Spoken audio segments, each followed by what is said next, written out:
여기 불가능해 보이는 임무에 막대한 보수가 걸렸습니다. 바로 사우디의 사막에 물을 만들라는 임무였는데요. 그런데 전 세계가 석유 부자 사우디아라비아가 내건 막대한 보수에 눈이 멀어 달려들다 전부 실패하게 되고 결국 이를 지켜보던 한국이 나서게 됩니다.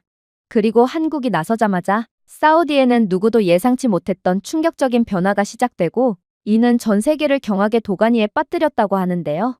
그렇다면 한국이 사우디아라비아의 사막에 어떠한 충격적인 변화를 가져다 주었던 것일까요? 안녕하세요. 제 이름은 카림 알파이잘이며 사우디아라비아에서 15년 넘게 환경청 국장으로 재직해왔습니다. 그리고 지금 제가 있는 도시이자 제 고향인 알카심에서 저는 제 커리어를 통틀어 가장 절망적인 상황을 마주하고 있죠. 사막은 이 도시를 완전히 파괴하고 있거든요. 수년 동안 계속된 가뭄, 공허한 말에 진작에 무너진 우물, 계속해서 실패한 수확 등 말입니다. 그리고 지구온난화가 가속됨에 따라 이제는 알카심의 땅 자체가 산산조각난 도자기처럼 변해버렸어요. 한때 우리의 대추야자를 지탱하던 흙은 수세기에 걸친 바람과 열기를 견뎌냈지만 이제는 발만 닿으면 부서지고 있어요. 버려진 과수원을 걷다 보면 익어가는 열매의 향기 대신 공기가 먼지로 가득 차 있습니다. 한때 지하샘물에서 물을 운반하던 운하는 이제 침묵만 담고 있죠. 한때 알카심 아래에 뛰는 심장이었던 우리 대수층은 소금으로 포화되어 있습니다. 우리가 그 물에서 끌어오는 물은 소금 결정이 떠다닐 뿐만 아니라 극도로 오염된 마실 수 없는 독이 되어버렸어요. 역시나 가장 고통을 겪었던 건 바로 농부들이었어요. 아무리 농작물을 심어도 씨앗이 싹이 나기도 전에 죽거나 열매를 맺기도 전에 싹이 시들어 버리거든요.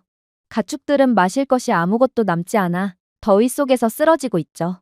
하지만 가장 큰 비극은 따로 있었습니다. 가정과 동네에서는 가족들이 마실 물조차 거의 남지 않은 상황인데 문제는 오염된 물은 끓여봤자 아무것도 변하지 않는다는 거였어요. 그래서 이곳 지역에는 병이 퍼지기 시작했어요. 처음에는 복통과 발진뿐이었지만 발열, 통제할 수 없는 구토, 피비린내 나는 설사로 악화됩니다.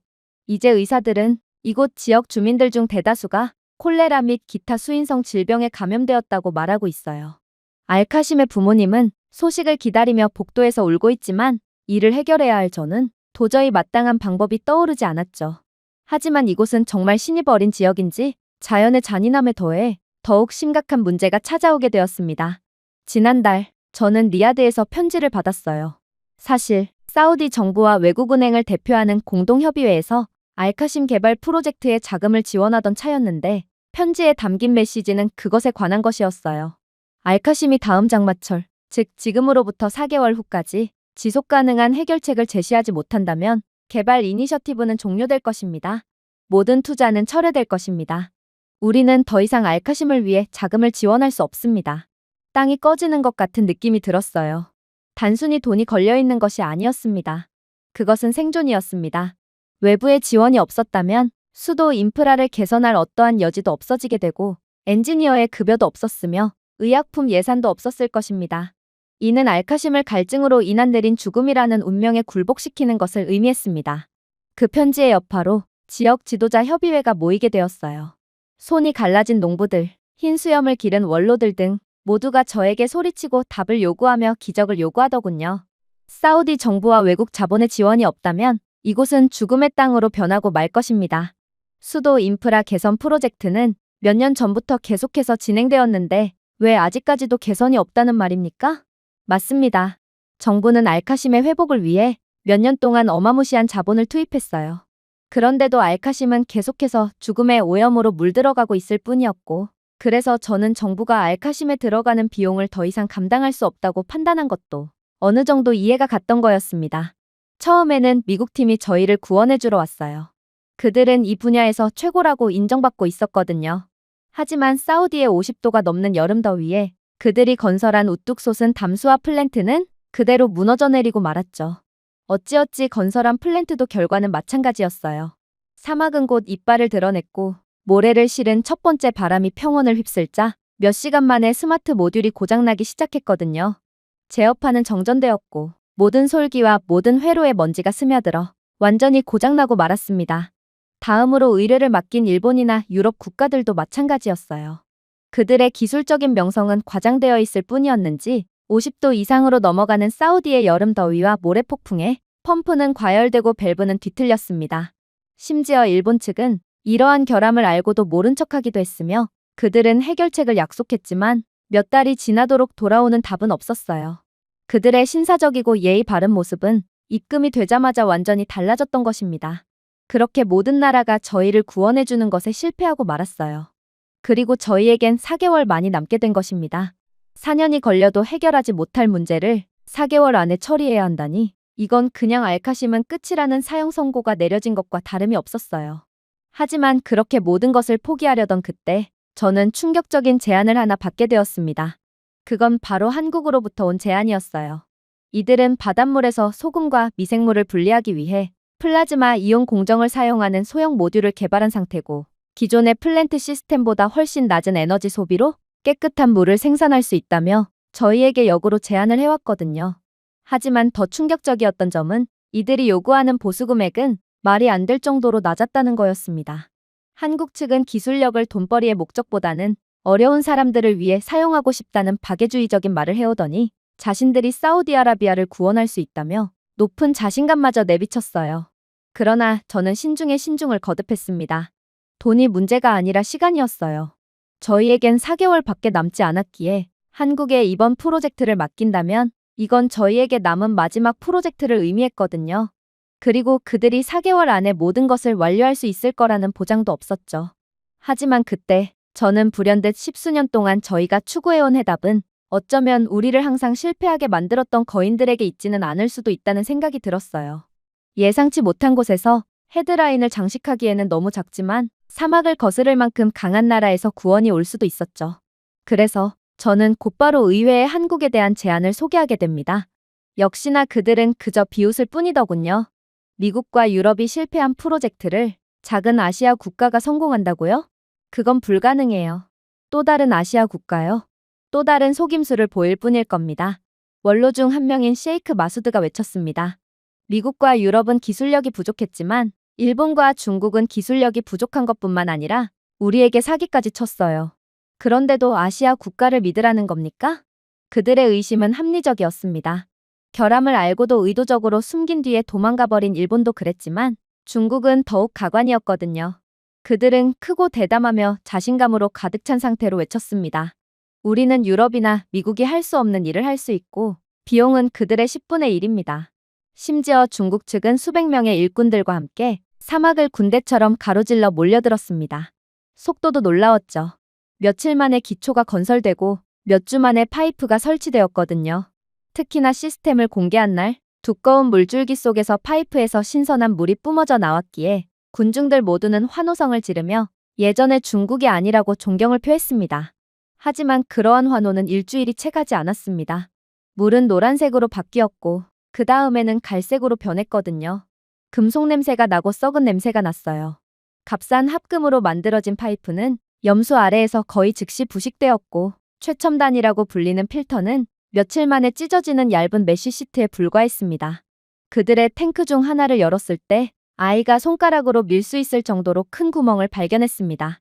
마치 장난감으로 시설 전체를 지은 것처럼 그냥 애초부터 속임수를 쓰도록 설계된 공사였어요. 알카심 사람들은 그러한 중국의 모욕을 결코 용서하지 않았습니다. 지금도 누군가 싸구려를 만들면 어른들은 조롱하듯 중국산이라고 부를 정도로 말이죠. 하지만 저는 한국에 대한 알 수 없는 신뢰감을 느꼈고 계속해서 한국의 알카심의 미래를 맡기자고 밀어붙였어요. 당신들은 한국이 작다고 말합니다. 멀리 있다고 말하고 있죠. 하지만 주위를 둘러보세요. 한국이 정말 얼마나 작은 국가일까요? 당신들의 주머니에 있는 스마트폰을 보세요. 삼성 스마트폰이네요. 그 스마트폰은 누가 만들었나요? 이 회의실 밖에 있는 차, 누가 만들었나요? 현대 자동차 말입니다. 자녀 학교의 스크린, 거실의 텔레비전, 사무실을 냉방하는 에어컨 등 한국의 흔적을 간직한 가전제품은 몇 개나 될까요? 우리는 멀리 떨어져 있다고 생각하지만 매일 기도할 때 에어컨이 모스크에서 흥얼거릴 때마다 한국의 기술은 이미 우리 집과 시장에 있습니다. 한국은 우리가 인정하는 것보다 더 많이 우리 안에 들어와 있다는 겁니다. 제 말에 어떤 사람들은 자리에서 불안하게 움직였습니다. 그러나 저는 계속해서 말을 쏟아낼 뿐이었어요. 한국의 기술력은 못 믿겠다고요? 글쎄요. 한국은 아랍에미리트의 사막의 원자력 발전소를 건설한 나라로 그건 오늘날에도 여전히 완벽하게 운영되고 있는 기술적인 발전소입니다. 또한 한국은 세계에서 가장 중요하다고 봐도 무방한 반도체를 전 세계에 공급하는 나라죠. 한국인들은 전쟁으로 폐허가 된 가난한 반도를 지구상에서 10번째로 큰 경제대국으로 만든 사람들입니다. 다른 나라들은 무너지는 반면 한국은 절대로 쓰러지지 않고 버텨냈죠. 그리고 다른 나라들은 이러한 업적을 자랑하겠지만 한국만큼은 조용히 기술력을 갈고 닦고 다른 나라에 자신들의 것들을 건설하고 있을 뿐이에요. 모두가 일동할 말을 잃었어요. 그러나 라시드는 아니었죠. 원로인 셰이크 마수드와 아주 가까운 관계를 갖고 있던 그는 제 말은 전부 한국의 뒷돈을 받은 제가 거짓으로 지어내는 것일 뿐이라며 선동을 시작했거든요. 그때 저는 그들이 왜 이렇게 저를 방해하는지에 대한 이유를 깨달았습니다. 지난 몇 주 동안 저는 여러 정보를 입수했어요. 중국 사절단이 조용히 방문하여 다시 한번 저렴한 장비를 공급하기 위한 거래를 제안했다는 것을 알고 있고, 제가 한국에 대한 수주권을 회의하기 위해 회의를 예약하자 중국 측은 한국의 담수화가 검증되지 않았고 경제가 취약하며 유일한 강점은 기계가 아닌 음악과 드라마를 판매하는 것이라고 주장하는 아랍어 팸플릿을 배포하기까지 했거든요. 일부 시의원들은 이러한 중국 자본의 영향을 받은 게 분명했습니다. 그들은 중국의 돈을 받고 한국을 무작정 비하하고 있는 것이죠. 왜 한국을 선택하면서 시간을 낭비하려고 하나요? 중국인들에게 다시 전화합시다. 적어도 그들은 속도를 이해하고 있어요. 우리에게 남은 시간도 얼마 없잖아요. 저는 중국 자본의 나라까지 팔아먹으려는 그들의 환멸감을 느꼈습니다. 실패로 가는 속도겠지. 썩은 구정물 기어갔나? 녹슨 파이프는? 제 말에 방 안에서 함성이 터져나왔습니다. 그리고 저는 이 기세를 몰아 발언을 이어나갔죠. 중국인들은 많은 헛소리를 합니다. 그들은 파이프가 한 세대를 버틸 수 있다고 말했어요. 하지만 1개월 만에 부식되었죠. 필터가 최첨단이라고 하더군요. 종이처럼 찢어졌던 필터를 말이죠. 그들은 자신의 시스템이 우리를 구할 것이라고 말했습니다. 하지만 우리 아이들을 독살했습니다. 그리고 이제 그들은 한국이 증명할 수 있는 진실한 품질, 진정한 회복력은 값싼 속임수가 아니라 힘들게 얻은 혁신에서 비롯된다는 사실을 두려워하여 거짓말을 퍼뜨리고 귀에 속삭이고 있습니다. 회의장이 들썩였습니다. 일부 원로들은 중국 사태의 수치심을 기억하며 고개를 끄덕였습니다. 다른 원로들은 여전히 자존심을 걸고 저항했어요. 그러자 예상치 못한 목소리가 긴장감을 깨뜨렸습니다. 지난 실패로 폐허가 된 농부의 아들인 30살에 불과한 시의원 아흐메드가 바로 그 주인공이었습니다. 그는 스마트폰을 들고 일어섰습니다. 저는 장로나 상인으로서 말하지 않겠습니다. 저는 사우디아라비아의 신세대로서 말합니다. 제가 들고 있는 이 기기, 즉 이 휴대폰은 저를 안내하고 가르치고 세상과 연결해 줍니다. 이 기기는 한국에서 만들어졌습니다. 한 번도 실패한 적이 없죠. 그들의 손이 제 손바닥 안에서 세상을 형성할 수 있다면 우물 안에 물을 형성하지 못하리라는 법도 없습니다. 방 안은 조용해졌습니다. 의심하는 사람들조차도 반박할 수 없었어요. 잠시 동안 그의 말은 우리 모두에게 깊은 메아리처럼 울렸습니다. 이어진 투표는 긴장감 넘쳤고 각 장로는 주저하며 자신의 표식을 올렸습니다. 한동안 집계는 반반, 찬성과 반대에서 균형을 맞췄지만 마침내 최종 결정에서 근소한 차이로 제안이 통과되었습니다. 한국의 기술 수주가 받아들여진 것이죠. 중국의 뒷돈을 받아먹은 원로들은 한숨을 푹푹 쉬었지만 대부분은 환호했어요. 어쩌면 한국은 정말로 저희에게 기적을 선사해 줄 수 있을 것입니다. 그러나 한국은 운이 좋지 않았어요.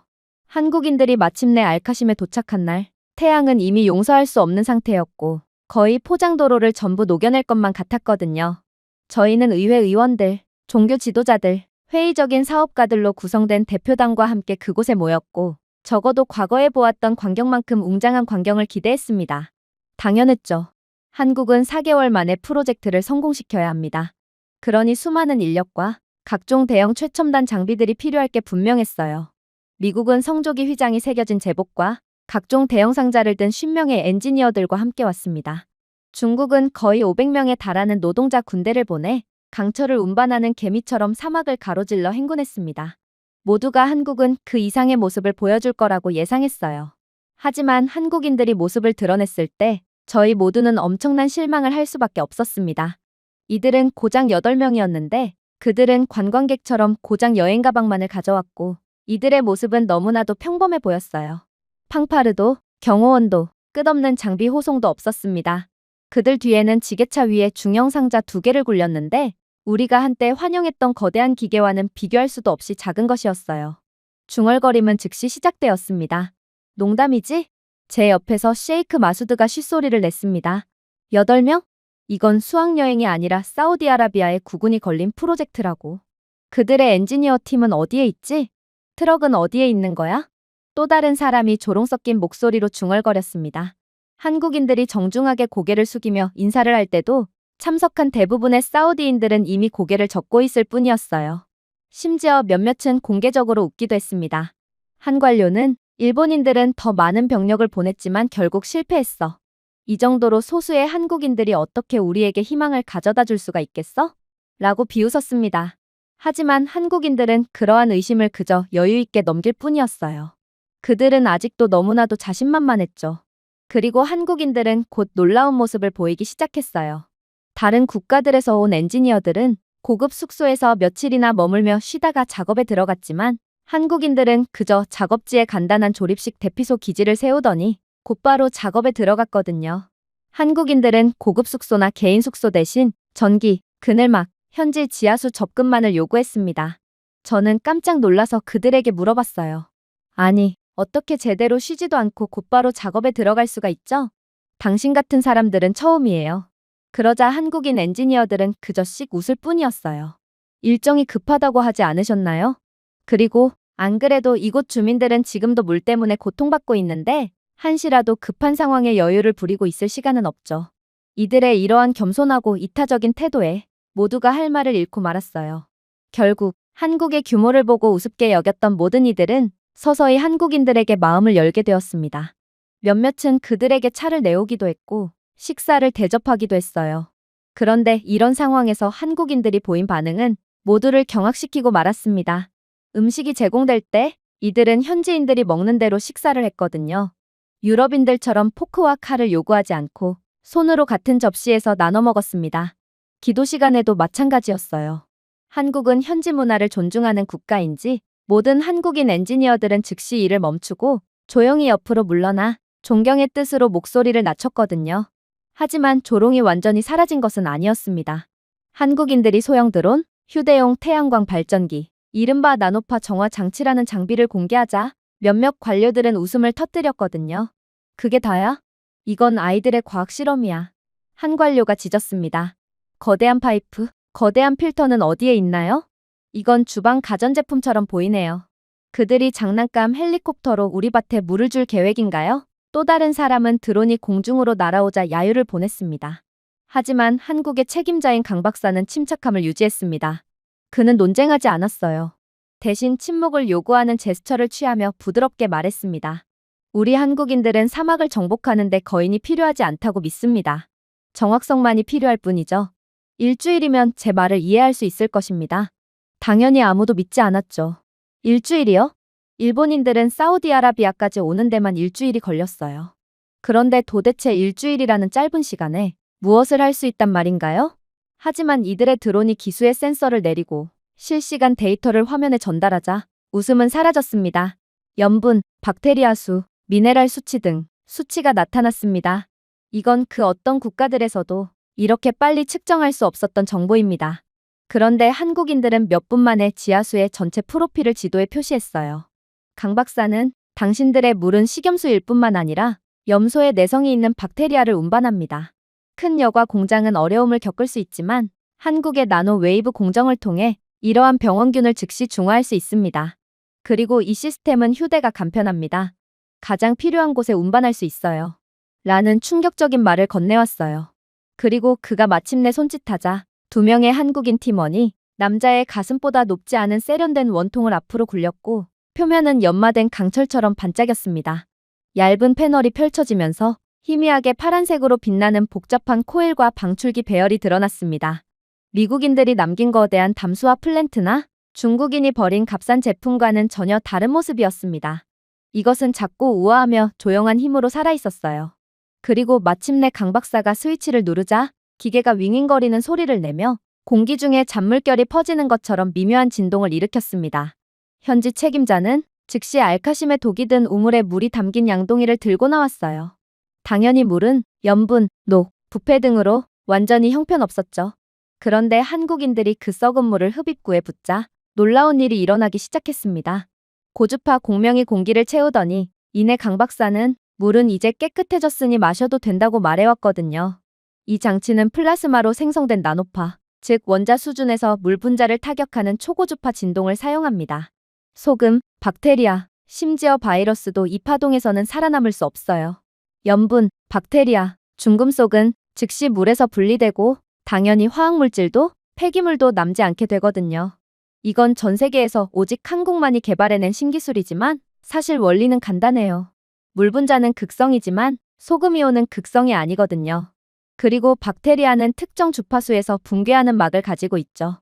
그러니 초고주파 플라스마로 생성된 파동을 사용하여 이러한 불순물을 물 밖으로 진동시키면 염분의 소금 결정이 떨어지고 박테리아와 바이러스는 분자 수준에서 파열되는 것이죠. 자, 이젠 순수한 물만 남았습니다. 모두가 한국인들을 믿지 않았습니다. 이들의 행동은 마치 단 한 번도 불을 사용해 본 적 없는 사람들에게 불로 고기를 구워 먹으라고 하는 것과 같았거든요. 그러자 한국인 엔지니어들은 충격적인 행동을 하기 시작했습니다.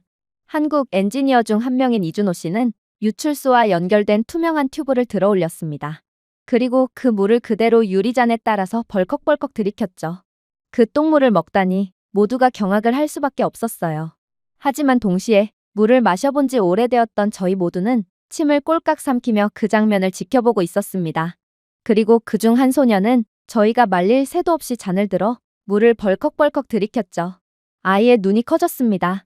그는 이번에는 다시 더 오랫동안 물을 마셨고 잔이 비워질 때까지 계속 마셨습니다. 그리고 천천히 고개를 들더군요. 아무 맛도 느껴지지 않아요. 마치 비처럼 말이에요. 군중들 모두가 화들짝 놀랐습니다. 그럴 리가 없어. 그건 불가능해. 저는 그 즉시 똥물에서 식수로 재탄생한 물을 측정했습니다. 기계 옆에 화면에 숫자가 나타나더군요. 분명 우물에서 나온 물의 염분은 4.6%로 바다보다 염분이 높았고 박테리아 수는 밀리리터당 210만 CFU, 비소, 납, 카드뮴 등의 중금속이 검출된 물이었지만 한국인들이 가져온 프로세스가 시작됨과 동시에 염도가 4.6%에서 1.2%로 떨어지고 0.3%, 그 다음 0.05%로 감소했습니다. 박테리아 수는 아예 없는 수준으로 바뀌었습니다. 중금속은 추적 수준이 너무 낮아 센서가 녹색으로 깜빡였죠. WHO 표준을 통과한 것입니다. 이 모든 증거가 확인되자 지켜보던 모든 사람들은 정화된 물을 벌컥벌컥 마시기 시작했어요. 어떻게 이 작은 기계가 독을 순도로 바꿀 수가 있는지 한국인들은 염도 수치가 생수보다 2배나 깨끗한 물을 만들었고 저희는 얼떨결에 세상에서 가장 더러운 물에서 세상에서 가장 깨끗한 물을 갖게 된 것입니다. 하지만 그때 중국의 뒷돈을 받아먹은 마수드가 고용한 사우디아라비아 연구원은 고함을 치며 이건 사기라고 말해오기 시작했습니다. 이건 일종의 역삼투압 원리를 이용한 건데 이런 원리로 작동한다면 깨끗한 물을 만드는데 사용되는 전력이 너무 많아져요. 이건 배보다 배꼽이 더 큰 경우라고요. 계산해본 결과 이런 원리를 통해 물을 정화한다면 매일 5,000리터의 깨끗한 물을 생산하는데 하루에 45메가와트의 전력을 소비해야 해요. 이건 도저히 유지가 가능한 전력량이 아니란 말입니다. 그의 말이 맞았어요. 사우디는 절대로 그런 무지막지한 전력을 감당할 수 있는 국가가 아니었습니다. 정말로 한국의 방법은 그저 다른 많은 국가들처럼 아무짝에도 쓸모없는 것이었을까요? 하지만 이를 들은 강 박사는 충격적인 말로 모두를 합주기로 만들어버렸습니다. 그는 실린더를 두드리며 이 시스템은 단위당 15kW 미만을 소비합니다. 거의 가정용 에어컨 한 대가 사용하는 전력이죠. 그리고 이 전력으로 매일 5,000리터의 깨끗한 물을 생산할 수 있습니다. 이 작은 기계 하나가 말이죠. 그러니 이 기계가 100대만 있으면 주 전체의 절반의 물을 공급할 수 있는 것입니다. 군중은 숨을 헐떡였습니다. 사우디 연구원은 당황해서 외칠 뿐이었어요. 만약 그것이 사실이라면 그것은 어느 나라도 도달할 수 없었던 일입니다. 그러나 강 박사는 여전히 침착하게 대답할 뿐이었어요. 잘 알고 계시네요. 한국을 제외한 모든 나라의 손이 닿지 않는 기술입니다. 그리고 그의 말의 효과는 압도적이었습니다. 불과 몇 시간 전까지만 해도 비웃었던 장로들은 이제 말을 잇지 못하고 서서 사람들이 마시고 웃는 장면을 보며 눈시울을 붉히고 있었죠. 한 장로가 마침내 침묵을 깼습니다. 우리는 평생 동안 미국 등의 부유한 제국의 거인들만이 우리에게 구원을 내려줄 거라고 생각했습니다. 하지만 그들 중 아무도 우리에게 구원을 주지 않았어요. 그 누구도 우리 아이들이 가져야만 하는 깨끗한 물을 주지 않았어요. 그러나 한국은 우리에게 자선이 아니라 힘을 주었습니다. 그날 밤 알카심 사람들은 잠을 잘 수 없었습니다. 한국인들이 가져온 기계는 꾸준히 흥얼거리며 계속해서 수천 리터의 물을 생산했어요. 수십 년 만에 처음으로 어머니들은 끓일 필요 없이 냄비를 채우고 아버지들은 두려움 없이 주전자를 보관하고 아이들은 떨리는 입술 없이 물을 마셨습니다. 저는 그들 사이를 걸으며 귀를 기울였습니다. 한 농부가 속삭이더군요. 알아요? 이 기계 하나가 미국이 200명의 엔지니어와 100억 달러를 쏟아부어도 실패했던 것을 대체한 것입니다. 사실이었습니다. 한국은 수십 년 동안 그 누구도 이루지 못했던 일을 단 몇 시간 만에 해냈어요. 그리고 겸손하고 정확하며 천재적으로 해냈죠. 저는 강 박사가 했던 말을 다시 떠올렸어요. 이것은 한국의 물이 아닙니다. 당신들의 물입니다. 이것은 한국의 기술이 아닙니다. 이것은 인류의 기술이에요. 다만 한국이 가장 먼저 현실로 만들었을 뿐이죠. 그러니 우리는 당신들에게 저렴한 가격에 기술 수주를 해준 것입니다. 물은 인류가 생존을 위해 마땅히 가져야 할 권리와 다름이 없거든요. 한국은 지구상의 다른 어떤 나라도 관리하지 못한 것을 성취했습니다. 이것들은 단순히 정수된 물이 아니었어요. 한국인들은 절망을 희망으로 정화한 것입니다. 그렇게 시간이 흘렀습니다. 사막의 태양이 아무리 장렬하더라도 한국이 가져온 기계는 불과 36시간 만에 필요한 양보다 훨씬 많은 물을 생산해냈어요. 수십 년 동안 말라있던 낡은 탱크는 이제 거울처럼 하늘을 비추며 겨드랑이까지 가득 찼습니다. 아이들은 시원한 액체에 손을 뿌렸고 삭막하고 죽음만이 드리웠던 마을의 분위기는 180도 변해버렸죠. 하지만 경이로움이 있는 곳에는 의심도 있는 법이었습니다. 시간이 지날수록 깨끗한 물을 가지게 되었다는 것에 대한 감탄과 기쁨은 줄어들고 의심과 불안함이 그 자리를 대체하기 시작했거든요. 몇몇 장로들은 그늘에 앉아 고개를 저었습니다. 네, 지금은 작동합니다. 하지만 얼마나 오래 작동하나요? 이 기계들은 새 것입니다. 한 달 후에는 어떻게 되나요? 1년 후는요? 유럽의 것처럼 녹슬까요? 미국 것처럼 무너질까요? 아니면 중국 시스템처럼 우리를 역으로 독살할까요? 그들의 말은 빠르게 퍼져나갔습니다. 회의로는 태양 위의 그림자처럼 돌아왔습니다. 그리고 이러한 의심이 드리운 상황에 중국 측의 사주를 받은 스파이들이 날뛰기 시작했어요. 속지 마세요. 이건 단지 쇼일 뿐입니다. 한국의 것도 다른 국가들의 것처럼 시간이 지나면 결국 부식되어 버릴 거예요. 우리에게 필요한 것은 증거입니다. 이런 가짜가 아니라고요. 군중들이 흔들렸습니다. 솔직히 이번 프로젝트를 받아들였던 저조차도 가슴이 조이는 것을 느꼈습니다. 모든 기쁨과 안도감에도 불구하고 우리는 다시 불신의 구덩이에 빠질 운명일까요? 그러나 이러한 의심에도 한국팀은 화를 내지 않았습니다. 그들은 크게 항의하지 않았어요. 대신 강 박사는 첫날부터 보여준 것과 같은 침착함으로 나섰습니다. 우리는 당신의 두려움을 이해합니다. 라고 그는 부드럽게 말했습니다. 당신들은 전에 배신당한 적이 있죠. 하지만 한국은 당신에게 말로만 믿으라고 요구하지 않을 것입니다. 믿을 수 없는 말이 아닌 행동으로 투명하게 진실을 보여드리겠습니다. 그는 팀에게 손짓을 했습니다. 그들은 즉시 세련된 태블릿과 장착된 화면이 담긴 케이스를 열었어요. 정화장치에 연결된 케이블, 안테나가 펼쳐졌습니다. 몇 분 만에 선, 그래프, 숫자가 실시간으로 흐르는 디지털 대시보드가 나타났어요. 강 박사는 이것이 바로 우리의 AI 실시간 모니터링 시스템입니다. 생성되는 물 한 방울, 온도 변화, 기계의 모든 진동은 시스템 내부의 센서에 의해 추적됩니다. 여기 보이는 데이터는 비밀리에 저장되지 않습니다. 1만 킬로미터 떨어진 대전에 있는 본사로 즉시 전송되죠.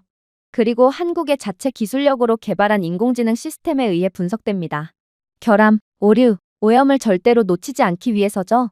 군중들이 몸을 기울였습니다. 화면에서 그들은 실시간 수치를 보았어요.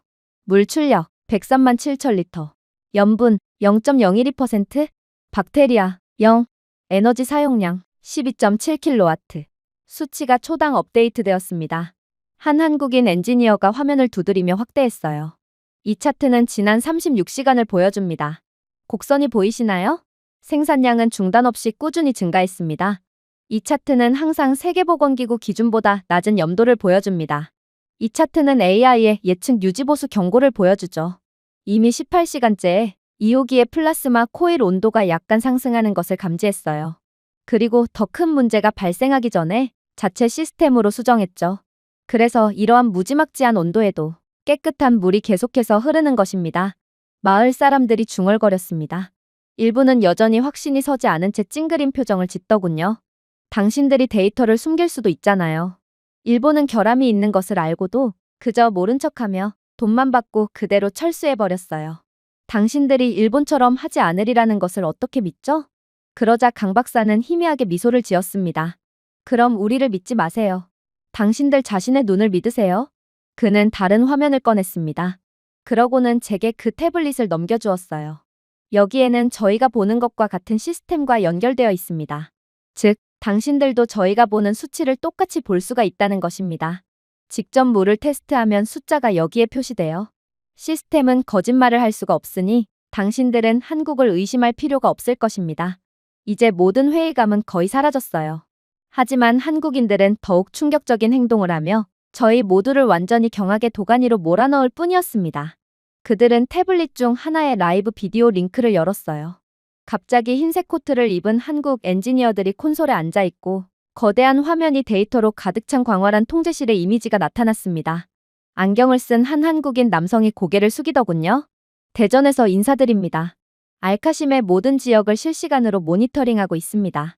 보시는 것과 같은 숫자를 볼 수 있을 텐데 우리는 결함이 발생하면 1초 이내에 알 수 있으며 즉시 지침을 보내드릴 수 있어요. 여러분은 혼자가 아닙니다. 여러분은 우리와 연결되어 있습니다. 한국과의 계약을 체결한 이후부터 평생 동안 말이죠. 우리는 절대로 친구를 저버리는 사람들이 아니에요. 이게 바로 한국식의 신뢰라고 할 수 있죠. 방은 조용해졌습니다. 사람들은 처음으로 자신들이 더 이상 고립된 사막마을에 사는 것이 아니라는 것을 깨달았어요. 그들의 기계는 지구 반대편에 있는 국가, 즉 인공지능의 눈을 깜빡이지 않고 지켜보고 지키며 생존을 보장하는 국가에 직접 연결되어 있었습니다. 강 박사는 군중을 돌아보았습니다. 그리고 이내 충격적인 말을 해오기 시작했죠. 여러분들은 한국의 기술이 오래도록 지속될 수 있을지 물었습니다. 그리고 저희가 단 8명이라는 이유로 과소평가했죠. 그러나 저희는 단 8명만 여기에 서 있는 것이 아니에요. 그러므로 저희의 기계는 오래도록 지속될 것이고 또 빠르게 문제를 해결할 수 있었던 것입니다. 한국에는 수백 명의 엔지니어가 여러분과 함께 지켜보고 있습니다. 잠들지도 지치지도 잊지도 않는 것이 바로 인공지능이에요. 이 기계들의 모든 심장 박동이 기록되고 모든 물의 숨결이 분석됩니다. 이게 바로 한국의 구축한 기술력이죠. 그 효과는 압도적이었습니다. 의심은 완전히 사라졌거든요. 사람들은 숨을 헐떡였고 일부는 눈물까지 흘렸어요. 그렇게 알카심의 모든 사람들은 한국을 전적으로 신뢰하게 되었습니다. 하지만 저희 모두는 아직도 모르고 있었습니다. 얼마 후에 마을이 완전히 괴멸 직전에 몰리는 충격적인 사건이 터지게 될 거라는 것을 말이죠. 처음에는 알카심을 가로지르는 바람에 의해 떠밀리는 소리에 불과했습니다. 서부 지역의 몇몇 가정은 심한 복통, 어린이들의 구토, 노인들이 매트에서 일어나지 못하는 등 극심한 복통에 시달리고 있었어요. 하지만 다음 날 아침이 되자 그 소리는 두려움의 포효가 되었습니다. 수십 명, 수백 명이 병원으로 몰려들었고 모든 환자들의 눈은 가라앉고 입술은 갈라졌으며 몸은 열로 떨렸습니다. 의사들은 공포에 질린 채로 콜레라라는 단어를 말했죠. 저는 이게 한국 기술의 불완전성 때문이라고 생각했고 그렇게 황급히 강 박사가 건네줬던 태블릿을 살펴보았어요. 하지만 결과는 자명했죠. 그것은 한국의 기술력으로 정수된 물에서 나온 것이 아니었습니다. 잊혀진 우물, 가족들이 한국의 나노 웨이브 기계가 도착하기 전에 의지했던 우물, 여전히 염분, 박테리아, 수십 년 동안의 부패로 가득 찬 물에서 나온 거였어요. 하지만 공황은 이성으로 멈추지 않습니다. 소문이 알카심 전역을 휩쓸었습니다. 한국인들은 생명을 약속했지만 죽음을 가져옵니다. 알카심의 어머니들은 알아놓은 아이들을 끌어안으며 오열을 했어요. 노인들은 이 사막은 구원의 여지가 없는 저주를 받았을지도 모른다고 중얼거렸죠. 병원은 완전한 혼란으로 가득 찼습니다. 병실도 충분하지 않았고 복도에는 환자들이 넘쳐났어요. 정맥주사 수액조차 부족했고 주치의는 환자들이 줄지 않는다면 병원은 3일 내에 모든 물자가 떨어질 것이라며 위기 상황을 전했습니다. 바로 그 순간 한국팀이 도착했어요. 그들은 큰 연설이나 변명을 하지 않았습니다. 장비 케이스, 노트북, 공황을 가르는 침착한 결단력을 가지고 올 뿐이었죠. 강 박사는 혼란 위로 목소리를 높였습니다. 이번 발병은 한국의 시스템이 갖춰지기 전에 시작되었습니다. 하지만 우리는 이를 무시하지 않을 것입니다. 우리는 의학뿐만 아니라 지식을 바탕으로 여러분과 함께 싸울 것입니다. 그의 말과 동시에 한국팀은 꽤 가벼워 보이는 손목 밴드를 나눠주기 시작했어요. 간호사들에게 배포하고 환자에게 하나씩 착용하도록 지시했습니다. 몇 분 만에 수백 명의 남성, 여성, 어린이가 한국인들이 말하는 AI 진단 밴드를 착용하고 있었습니다. 각 밴드는 체온, 수분 수치, 심박수를 측정하며 희미하게 빛을 발했습니다. 그리고 모든 신호는 한국인의 모니터링 허브로 즉시 전달되었죠. 그들이 이미 병원 안뜰에 설치해놓은 스크린에서는 데이터가 살아있는 지도처럼 흐르고 있었습니다. 빨간색 점은 가장 심각한 환자, 노란색 위험 환자, 안정된 환자를 녹색으로 표시하고 있었어요. 화면이 이동하면서 의사들은 숨을 헐떡이며 눈앞의 혼란을 정리했습니다. 누가 긴급한 정맥 주사가 필요한지, 누가 경구 수분 보충제가 필요한지, 누가 기다릴 수 있는지 한 번에 알 수 있습니다. 도대체 이게 어떻게 가능한 거죠? 한국의 기술력은 마치 우리보다 100년은 앞서 있는 것 같아요. 한국이 나서기 시작하면서부터 당황은 곧 질서로 바뀌었습니다. 고작 2시간 만에 분류효율이 3배로 증가했고 해질녘이 되자 생존율은 이미 상승하기 시작했습니다. 하지만 이것은 단지 시작에 불과했습니다. 한국인들이 가져온 손목밴드 뒤에는 훨씬 더 강력한 무언가가 있었거든요. 바로 한국의 AI 역학 추적기였습니다. 모든 움직임, 모든 가정, 감염자들이 공유하는 모든 수원이 매핑되었습니다. 예전에는 이 과정에서 몇 주 동안의 조사 과정과 서류 작업이 필요했습니다. 하지만 한국이 자체 기술력으로 개발한 AI는 6시간 만에 이 작업을 수행해버렸어요. 화면에는 감염 집단으로 불을 밝힌 알카심의 지도가 있었고 화살표는 오염된 우물 3곳과 오래된 유통 탱크 2곳으로 그 기원을 추적했습니다. 강 박사는 지적했어요. 여기가 출처입니다. 즉시 폐쇄하세요. 사우디 관리들은 깜짝 놀라 트럭을 보내 우물을 폐쇄하고 탱크를 청소했습니다. 그리고 충격적이게도 확산 속도는 거의 즉시 느려졌어요. 마치 AI가 적 주위에 원을 그리며 탈출을 차단한 것 같았죠. 사람들은 다시 속삭이기 시작했지만 이번에는 경외심에 휩싸였습니다. 한국인들은 병 자체를 볼 수 있는 것 같아. 그들은 병이 걸어가는 경로를 정확하게 보고 있어. 이건 신만이 가지고 있는 권능인 줄 알았는데 한국인들은 정말 신이라도 되는 걸까? 하지만 한국의 기적적인 도움 덕분에 흐름이 바뀌기 시작했을 때 충격적인 일이 일어나기 시작했어요. 바로 방해행위가 시작되었기 때문입니다. 소셜미디어에는 난데없이 한국인이 이 질병을 일으켰습니다라는 익명의 게시물이 넘쳐났습니다.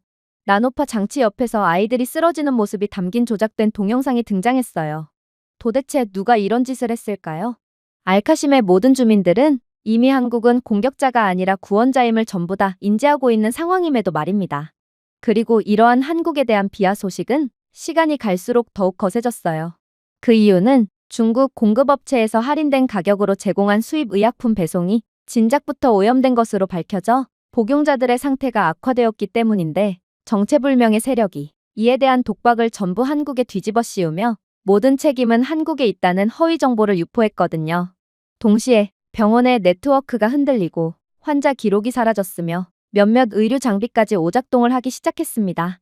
그리고 저는 이게 누구 짓인지 그리고 무슨 이유로 이런 짓을 하고 있는지를 단번에 알아차릴 수 있었죠. 중국은 중국이 아닌 한국이 중동 기술 시장을 지배하게 될 것을 두려워했기에 이러한 한국에 대한 방해 공작을 펼치고 있던 거였습니다. 이번 기술 수주에 대한 보수 자체는 적었지만 만약 한국이 이번 수주를 성공적으로 마친다면 한국 기술에 대한 신뢰도는 기하급수적으로 올라가며 같은 문제를 겪고 있는 중동 및 아랍 지역에서의 수백억 달러 규모의 추가 계약이 체결될 거거든요. 그래서 중국은 실력이 아닌 거짓말, 사보타주로 한국에 대한 공격을 시작했던 거였습니다. 하지만 한국의 시스템은 더욱 놀라운 것을 보여줄 뿐이었어요. 이들은 중국의 공격에도 전혀 흔들리지 않았죠. 한국의 AI는 물뿐만 아니라 진단용으로도 사용되었지만 한국의 투명성과 진실을 밝히는 데도 사용되었거든요. 한국은 자체 AI 기술력을 통해 몇 시간 만에 광저우의 한 선전팀에서 제작하여 배포하는 허위 동영상을 추적했습니다. 오염된 의약품은 이들의 나노 웨이브 유닛이 직접 분석하여 변조의 화학적 징후를 노출하고 배치 번호를 기록했죠. 병원 네트워크에 대한 사이버 공격은 상하이를 경유하는 서버로 추적되었습니다. 이 모든 것은 한국이 자신들만의 기술력으로 해낸 것이었죠. 결국 강 박사는 그날 저녁 의회를 모았습니다. 그의 뒤 화면에는 기원, 방법, 증거 등 모든 방해 행위가 표시되어 있었어요. 이번 사태는 비극적이었지만 한국의 작업에서 비롯된 것은 아니었습니다. 그리고 이러한 공격은 우연이 아니죠. 이건 중국 측의 고의적인 공격입니다. 그리고 우리는 아이들의 목숨을 담보로 이런 반인륜적인 공격을 가한 중국을 절대로 용서하면 안 됩니다. 사우디 정부는 즉각적으로 분노를 표출했습니다. 중국이 자국 시장을 보호하기 위해 우리를 독살하려고 했다고요? 증거는 부인할 수 없었습니다. 뉴스 네트워크가 이 이야기를 전했어요. 알자지라, CNN, BBC 등은 모두 사보타주를 폭로한 한국의 AI 데이터를 실시간으로 보여주었습니다. 사우디 국민들은 한국의 기술이 생명을 구했을 뿐만 아니라 중국의 거짓말을 똑똑히 지켜보게 되었어요. 한편 한국 덕분에 병원은 안정되었습니다. AI 분류 시스템 덕분에 환자를 돌볼 수 있었고 중국의 공격에 당했던 아이들도 제때 치료를 받을 수 있었죠.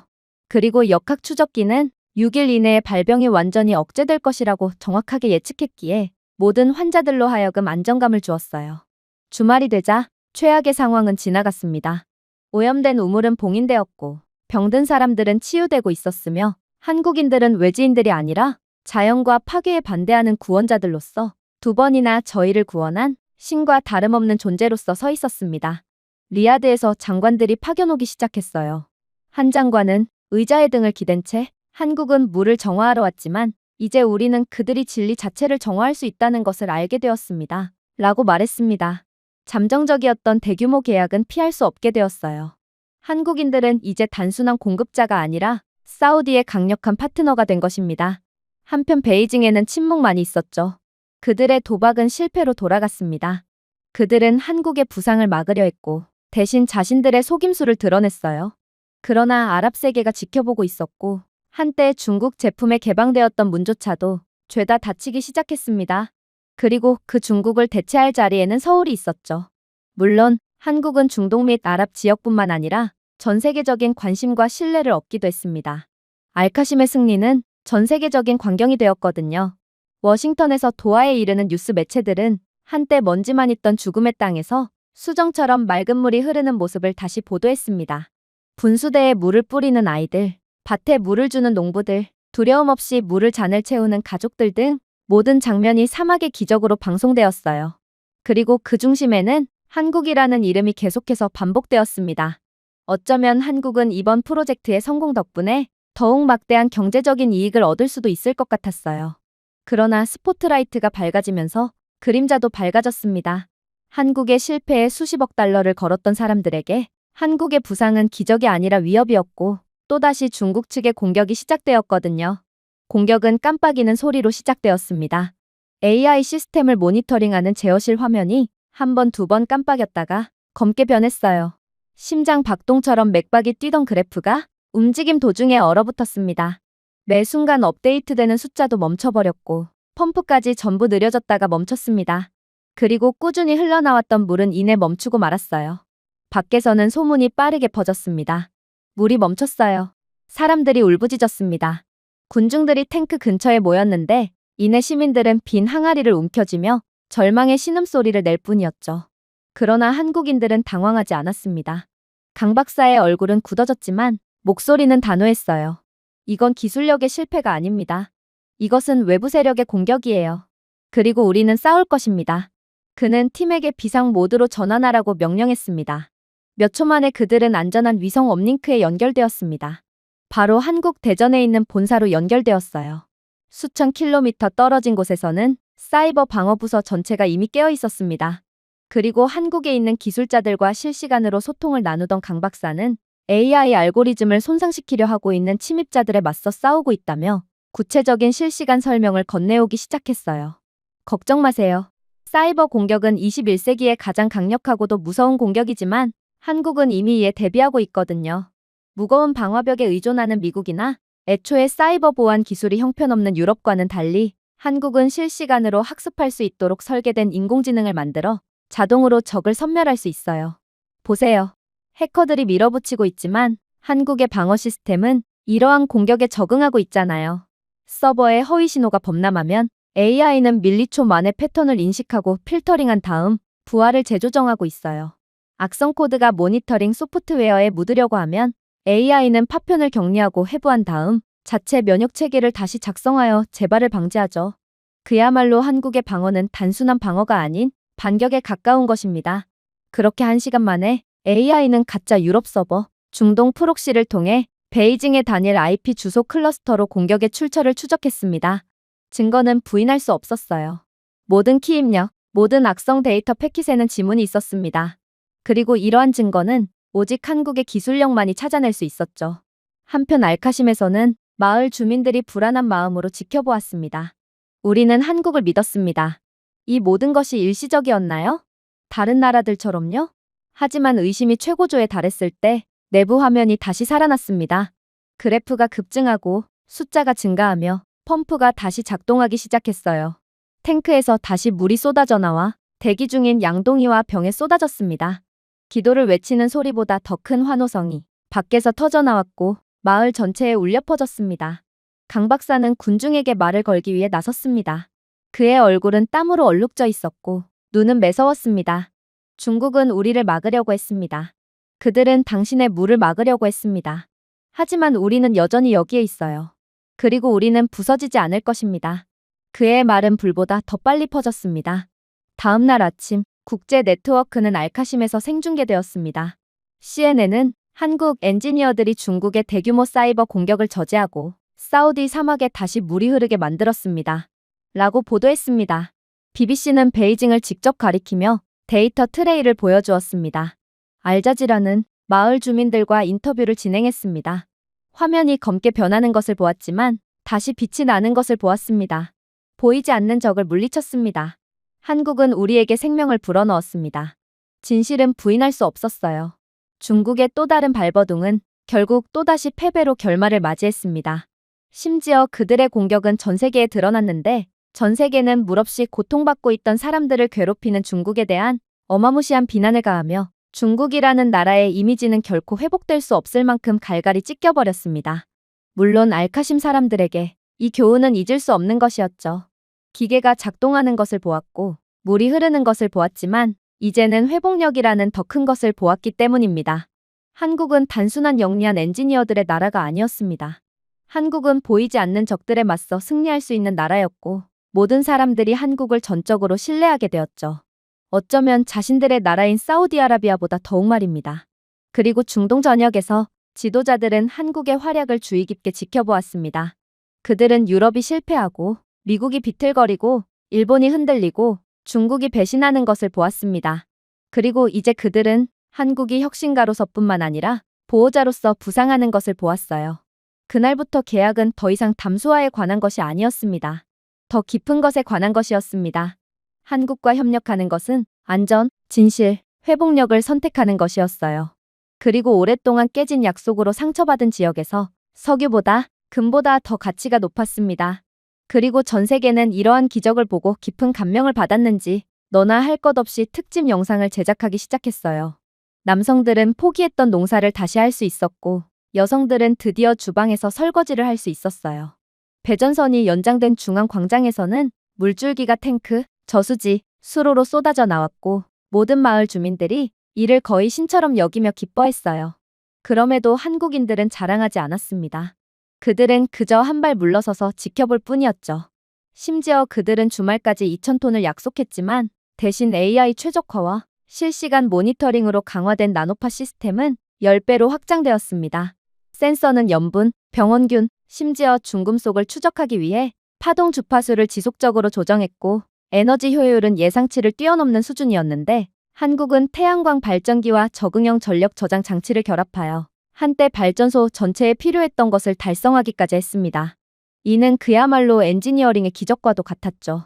한국은 거의 허위 광고를 했던 셈이었습니다. 약속했던 것보다 훨씬 빨리 그리고 압도적인 성과를 보여주고 있는데 이건 말뿐이었던 일본과 중국과는 수준 자체가 완전히 다른 모습이었어요. 하지만 진정한 기적은 숫자에 있지 않았습니다. 그것은 땅 자체에 있었어요. 그날 오후 첫 번째 관계수로가 열렸고 반세기 동안 말라있던 흙으로 물이 흘러들어갔습니다. 땅은 탐욕스럽게 물을 마시더군요. 처음에는 진흙만 있었습니다. 하지만 며칠 만에 연약한 작은 녹색 새싹이 승리의 깃발처럼 갈라진 모래를 뚫고 나타났습니다. 농부들은 그들 앞에 무릎을 꿇고 눈물을 흘게 흘리며 감사의 기도를 속삭였어요. 50년, 한 장로가 목소리를 떨며 중얼거렸습니다. 아버지가 이 땅에 미리 있다고 말씀하신 지 50년이 지났습니다. 그런데 오늘 다시 보게 되다니요. 아이들이 가장 먼저 축하했습니다. 그들은 맨발로 한국인들이 만든 얕은 분지로 달려가 물의 흐름을 시험했습니다. 킥킥거리며 물을 튀기고 발을 담그고 맑은 물을 한 줌 떠서 햇빛이 보석으로 만드는 공중에 던졌습니다. 그들의 웃음소리는 광장에서 춤을 추는 분수 소리와 어우러져 거리를 누볐어요. 변화에 대한 소식은 그 어떤 위성방송보다 빠르게 퍼졌습니다. 순례자, 정부 관계자, 기자들은 인근 마을에서 몰려들었습니다. 그들은 실험을 기대했지만 대신 혁명을 목격했어요. 푸른 들판, 아이들의 기쁨, 사막 하늘을 배경으로 솟아오르는 분수대를 카메라에 담았습니다. 세상은 의심했지만 알카심은 증거가 되었어요. 그리고 의회 회의실 안에서 마지막 장벽이 떨어졌습니다. 한국인들을 조롱했던 그 남자들은 이제 서로의 시선을 마주치지 못한 채 침묵 속에 앉아 있었습니다. 중국의 돈을 받고 미국이나 유럽 같은 제국들도 실패한 곳에서 한국 같은 작은 나라는 결코 성공할 수 없다고 맹세한 원로들이었습니다. 하지만 증거는 부인할 수 없었습니다. 물이 흐르고 들판이 되살아났거든요. 그리고 아이들은 웃음을 되찾았어요. 한때 한국을 장난감 국가라고 조롱했던 셰이크 마수드는 이제 고개를 숙이며 중국 측의 공작에 넘어갔다는 사실을 실토하며 직위해제를 받아들였어요. 그날 밤 깨어있는 동안 저는 무엇이 진정으로 변했는지 깨달았습니다. 물이 흐른 것만이 아니었습니다. 농작물이 자라는 것만이 아니었습니다. 불가능한 것은 대부분 작고 멀고 언급할 가치가 없다고 치부했던 한 국가에 의해 실현되었다는 것이었습니다. 여기서 자신을 증명하면서 한국인들은 우리의 미래뿐만 아니라 그들의 미래도 다시 썼습니다. 그래서 한때 실패한 약속의 무덤이었던 알카심은 부활의 상징이 되었어요. 시들어있던 들판은 이제 생명으로 가득 찼고 한때 침묵이 있던 곳에서 아이들의 웃음소리가 터져나왔습니다. 그리고 의회와 거리, 우리 국민들의 마음속에는 한 가지 진실이 다른 모든 진실보다 더 크게 울려 퍼졌습니다. 작은 나라는 그 어떠한 강대국들이 할 수 없는 일을 해냈습니다. 그리고 그날부터 우리가 마신 모든 물 한 방울은 생명뿐만 아니라 한국에 대한 존경심, 그리고 작은 손이라도 국가의 운명을 결정할 수 있다는 약속을 담고 있었습니다. 물론 알카심에도 기적이 찾아왔지만 한국에 찾아온 놀라운 변화의 흐름도 대단했어요. 리야드에서는 사우디의 왕뿐만 아니라 각종 고위 관료들이 떼거지로 찾아와 알카심에서 펼쳐지고 있는 기적들을 넋놓고 바라보았고, 특히나 최고위급인 알파드 장관은 거의 귀신이라도 본 것처럼 눈을 동그랗게 뜨고 화들짝 놀라는 반응을 보였어요. 사람이 아무도 살 수 없는 죽음의 땅에서 한국인들이 찾아옴과 동시에 물이 흐르는 것뿐만 아니라 농작물이 싹트고 아이들이 웃고 시장이 번성하는 것을 본 그는 알카심이 다시 태어났다며 눈시울까지 붉혔죠. 강 박사와 그의 한국팀은 재킷에 먼지가 쌓인 채 피곤하지만 자랑스러운 표정으로 기다렸습니다. 장관은 손을 내밀었어요. 그는 왕국을 대표해 감사드립니다 라고 말했습니다. 그런 다음 신중하게 우리가 상상했던 것보다 더 많은 일을 해내셨습니다 라며 다시금 눈시울을 붉혔죠. 한국 엔지니어들은 고개를 숙이고 가슴에 손을 맞댔고 관중들은 환호성을 질렀습니다. 기념식은 정오에 시작되었습니다. 전 세계의 카메라가 장관이 무대에 오르는 모든 말을 기록했습니다. 알카심은 한때 절망의 상징이었습니다 라고 그는 선언했습니다. 오늘날 알카심은 우리 미래의 모델입니다. 정부의 명령에 따라 이 한국의 시스템은 우리 왕국 전역의 150개 지역으로 확대될 것입니다.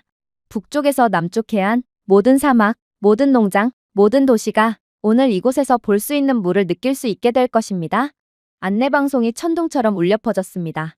농부들은 숨을 헐떡였습니다. 상인들은 손뼉을 쳤어요.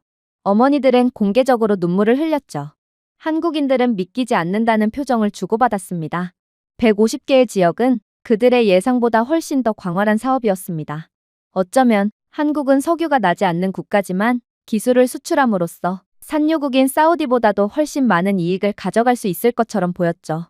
사우디 각 지역에는 하루에 최소 2만 톤의 담수를 생산할 수 있는 시설이 공급되어야 했는데 150개 지역에 걸쳐 증식하면 매일 300만 톤의 깨끗한 물을 생산할 수 있는 시설을 전국에 공급할 수 있고 인근 국가에 수출할 수 있는 잉여 물을 생산할 수 있습니다. 따라서 700억 달러 상당의 계약이 즉석에서 체결되었으며 여기에는 유지보수 및 교육 프로그램 조항이 포함되었습니다. 이건 정말 충격적인 대규모 계약이었어요. 700억 달러라니 이건 전 세계 계약 중 가장 대규모의 액수라고 볼 수 있고 그만큼 사우디는 모든 국가적 미래를 한국에 걸었다고 할 수 있었습니다. 하지만 더욱 충격적인 점은 따로 있었어요. 이 계약의 영향력의 규모는 숫자를 훨씬 넘어섰기 때문입니다. 이 협정이 체결되면서 한국의 입지는 하룻밤 사이에 바뀌었어요. 한국은 더 이상 단순한 외국 계약자가 아니라 기계를 판매하는 파트너가 되었을 뿐더러 이들은 왕국의 생존과 기술이 얽혀있는 전략적 동맹국으로 인정받았습니다. 한국의 엔지니어들은 왕실 법령에 의해 안전이 보장되는 외교적 지위를 부여받았고 한국의 기술력의 뛰어남을 인지한 사우디는 리야드와 서울에 공동연구소를 설립할 것을 추진하며 한국에 대한 무한한 신뢰를 보였어요. 전 세계 모두가 사우디아라비아의 석유 자본을 노리고 사우디와 함께 공동연구를 하려고 하지만 사우디는 미국의 요청조차도 거절해왔습니다. 하지만 오직 한국을 위해서 이러한 공동연구시설을 설립한 거예요.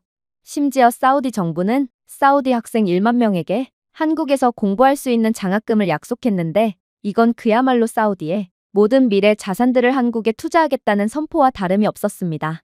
심지어 다른 중동 및 아랍 지역 국가들도 사우디를 따르기 시작했어요. 아랍에미리트, 쿠웨이트, 오만은 각각 100억 달러에서 150억 달러 규모의 자체 협정을 체결하여 알카심 모델을 복제하기로 했거든요. 심지어 이집트까지 여기에 참전했는데 이집트는 나일 델타 프로그램을 통해 한국이 염분이 많은 지하수를 정화하는 독점 파트너가 될 것이라고 발표했고 이 계약은 250억 달러에 달하는 초대형 계약이었습니다. 그러나 더욱 경악스러웠던 순간은 따로 있었어요. 바로 이를 지켜보던 국제 언론이 폭발적으로 증가했기 때문입니다. CNN은 이를 세기의 물 동맹이라고 불렀어요. BBC는 한국이 중동에서의 역할을 재정의하며 역사상 최대 규모의 기술 수출 계약을 체결했습니다. 라고 보도했습니다. 알자지라의 헤드라인은 더 시적이었습니다. 한국은 겸손함을 가지고 왔고 중동 전역의 신뢰를 보여주고 떠났습니다. 시장은 즉각적인 반응을 보였어요. 한국 인프라 기업의 주가는 며칠 만에 2배로 올랐고 부산의 조선소에는 특수 담수화 모듈 수주가 이루어졌으며 대전과 포항의 연구소에는 한 도시가 아닌 대륙 전체를 대상으로 혁신을 확장하는 임무를 맡은 자금이 넘쳐났습니다. 아랍권의 학생들이 사막을 푸르게 만든 나라로부터 배우려는 가운데 한국 대학들은 기록적인 수의 외국인 지원서를 발표했어요. 중동을 훨씬 넘어선 정부들도 주목했습니다. 하지만 한국이 이를 통해 직접 혹은 간접적으로 얻은 돈도 엄청났지만 진정한 상은 이런 게 아니었습니다. 한국이 진정으로 얻은 것은 신뢰성이었거든요. 한국은 다른 많은 국가들과는 달리 결과를 가져왔고 그리고 그 차이로 인해 한국은 소비재 수출국에서 신뢰할 수 있는 생존 보증국으로 격상되었습니다. 아랍연맹 정상회의에서는 역사상 처음으로 한국이라는 비중동 국가가 전략적 파트너로 초청되어 22개 아랍 국가의 국기가 함께 개양되었습니다. 유엔에서는 한국이 이전에 미국이나 유럽 국가들을 위해 지정된 글로벌 물안보위원회의 의장을 맡아달라는 요청까지 받기도 했죠. 아프리카와 라틴 아메리카 전역에서 대통령과 장관들은 연설에서 알카심의 기적을 외치며 한국 모델을 자국의 어려운 지역으로 가져올 것을 약속했습니다. 신뢰는 한국의 새로운 화폐가 되었고 그 가치는 금과 석유를 초과한 셈이었어요. 실제로 아프리카에서는 케냐, 에티오피아, 나이지리아 장관들이 알카심의 기적을 재현하기 위해 서울에 대표단을 파견한 상황이며 남미에서는 칠레와 페루가 가뭄에 시달리는 지역에 대한 제안을 요청했습니다. 세계은행은 향후 20년간 한국의 신수자원 수출 시장 규모가 5천억 달러를 넘어설 것으로 예상했어요. 하지만 그 숫자 속에서 계약과 축하 속에서도 가장 심오한 변화는 바로 신뢰였어요. 수십 년 동안 아랍 세계는 거인들의 실망을 견뎌왔습니다. 미국은 약속을 가지고 도착했지만 변명을 남기고 떠났습니다. 유럽은 계획을 세웠다면서 극한의 사막기후에 일을 포기했습니다. 중국은 값싼 제안을 하고 동만 남겼어요. 하지만 한국은 겸손하게 도착해 마을 주민들과 함께 일하고 전통을 존중하며 기술뿐만 아니라 존엄성을 전달했죠. 하지만 그 무엇보다 충격적이었던 점이요? 그건 바로 이러한 수자원 인프라뿐만이 아닌 한국의 시스템 방어도 수출 가능한 제품이 되었다는 것입니다. 베이징의 적대적 네트워크로 거슬러 올라가는 조직적인 사이버 공격이 알카심 시설을 마비시키려 하자 한국의 AI 방어 프로그램은 공격을 격퇴했을 뿐만 아니라 그 기원을 실시간으로 추적했습니다. AI는 이 허위 뉴스는 베이징 북부의 IP 주소에서 비롯됐다라고 보도했고 몇 시간 만에 CNN, BBC, 알자지라가 증거를 전 세계에 방송했습니다. 이 사보타주 시도는 엄청난 역효과를 낳았고 중국은 중동 계약에서 신뢰를 잃고 아예 배제되었죠. 그런데 이를 생중계로 지켜보던 15개국이 한국의 중요한 인프라에 동일한 AI 방어 시스템을 구매하기 위해 접근하면서 한국에는 수십억 달러 규모의 새로운 섹터가 탄생했어요. 정수로 시작된 것이 보안, 보건력, 투명성의 종합적인 수출로 발전한 것입니다. 어떻게 기술 수주 한 분야로 다른 분야까지 수익을 올리는 국가가 있을 수 있을까요? 저는 이러한 한국의 전방위적인 기술 경쟁력에 혀를 내두를 수밖에 없었습니다. 그리고 이렇게 한국이 승승장구할수록 한국에 대한 국제적인 인정으로 그 효과는 더욱 커졌어요. 한때 한국을 소비자 가전의 작은 나라라고 일축했던 유럽의 싱크탱크들은 이제 한국을 생존 기술의 글로벌 리더라고 칭송했습니다. 아프리카에서는 한국 엔지니어들이 현지 농부들과 나란히 있는 마을의 벽화가 그려졌고 캡션에는 물을 주셨습니다라는 문구가 적혀 있었습니다. 특히나 아시아에서는 오랫동안 대립해온 인도와 파키스탄이 모두 한국 대표단을 초청했는데 이는 양국 간의 드문 합의점 중 하나였습니다. 이미 세계적인 영향력이 막대해진 한국은 분열된 세계에서 중립적이고 신뢰할 수 있는 문제 해결자로서 다리까지 된 셈입니다. 상황이 이 정도로까지 치닫자 재정 수치는 이러한 조석의 변화를 즉각적으로 반영했습니다. 한국의 GDP 성장률은 물과 지속 가능성 수출에 힘입어 매년 3%씩 가속화될 것으로 전망되었거든요. 한때 한국의 국내 프로젝트와만 주로 관련이 있었던 삼성엔지니어링, LG화학, 현대중공업, 두산에너지는 이제 생존 인프라 분야의 글로벌 리더로 활동하며 대륙 전역에 걸친 계약을 주도하게 되었습니다. 하지만 계약을 넘어 이익과 명성을 넘어 가장 큰 이익은 무형적이면서도 부인할 수 없는 존중이었습니다. 각국은 더 이상 한국을 작다고 생각하지 않았습니다. 그들은 한국을 신뢰할 수 있고 혁신적이며 필수 불가결한 것으로 보았습니다. 미국이 정치적 짐을 지고 있고 중국이 의심을 불러일으키는 곳, 유럽이 너무 느리게 움직이는 곳에서 한국은 가볍게 발걸음을 내딛고 겸손하게 일하며 정확하게 전달했습니다. 더 이상 한국의 브랜드는 단순한 기술이 아니었습니다. 신뢰 그 자체였어요.